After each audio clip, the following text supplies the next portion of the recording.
আসসালামু আলাইকুম, সবাইকে জব সেল পয়েন্ট ইউটিউব চ্যানেলে স্বাগত। আজকে অনেকেই জানতে চেয়েছেন যে জাতীয় রাজস্ব বোর্ড বা এনবিআর এর পরীক্ষা কবে হবে? প্রথম সার্কুলার হয়েছে, দ্বিতীয় সার্কুলার, রিসার্কুলারও হয়েছে।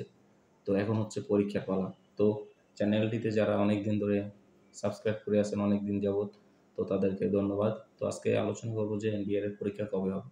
যেহেতু এনবিআর এর রিসার্কুলারের মেয়াদ শেষ, তো এখন হচ্ছে এর পরীক্ষা খুব শীঘ্রই শুরু হবে। এখন হচ্ছে পরীক্ষা শীঘ্রই বলতে হয়তোবা মে অথবা জুন। তো মোটামুটি জুন মাসের মধ্যে এই জাতীয় রাজস্ব বোর্ড বা এনবিআর এর পরীক্ষা শুরু হবে। হয়তোবা এর ভিতরে নিয়োগও কমপ্লিট হতে পারে। যতদূর জানতে পেরেছি বলতে একটা ধারণা নিয়ে। তো এই হচ্ছে কথা। তো এখন হচ্ছে যে অনেকেই বলে যে পরীক্ষা হয় না। আসলে পরীক্ষা হবে, তাদের নিয়ম আছে, তাদের একটা সময় তারা নিয়োগ দিবে। তো সেক্ষেত্রে জুন মাসের ভিতরে আশা করা যায় পরীক্ষা হবে। তো এইখানে উচ্চমান সহকারী আছে, ৬০ মুদ্রাক্ষরিক আছে।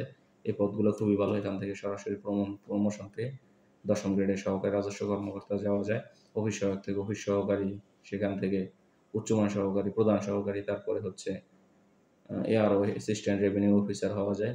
এই হচ্ছে প্রমোশন সিস্টেম। প্রমোশন সিস্টেম খারাপ না, খুবই ভালো এখানে।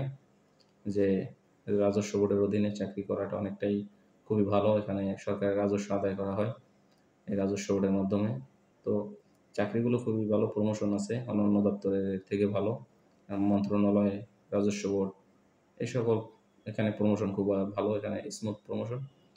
তো পরীক্ষা খুব শীঘ্রই হবে। মোটামুটি এখানে ক্যান্ডিডেট প্রচুর, পড়াশোনা করতে হবে, মানে এখানে খুব হাড্ডাহাড্ডি লড়াই চলে। যারা চাকরি করে বেশিরভাগই এখানে পরীক্ষা দেয়। যারা নিউ কামার আছেন তারা আসলে তাদের সাথে পেরে ওঠা অনেকটা কঠিন। তো এই রাজস্ব বোর্ড সম্পর্কিত আরও কিছু বিস্তারিত যদি সাজেশন সম্পর্কিত জানতে চান সেক্ষেত্রে কমেন্ট করে জানাবেন, আমি বিস্তারিত বলবো। এবং ভালো লাগলে চ্যানেলটি সাবস্ক্রাইব করবেন এবং কোনো কিছু জানা থাকলে কমেন্ট করবেন। ধন্যবাদ।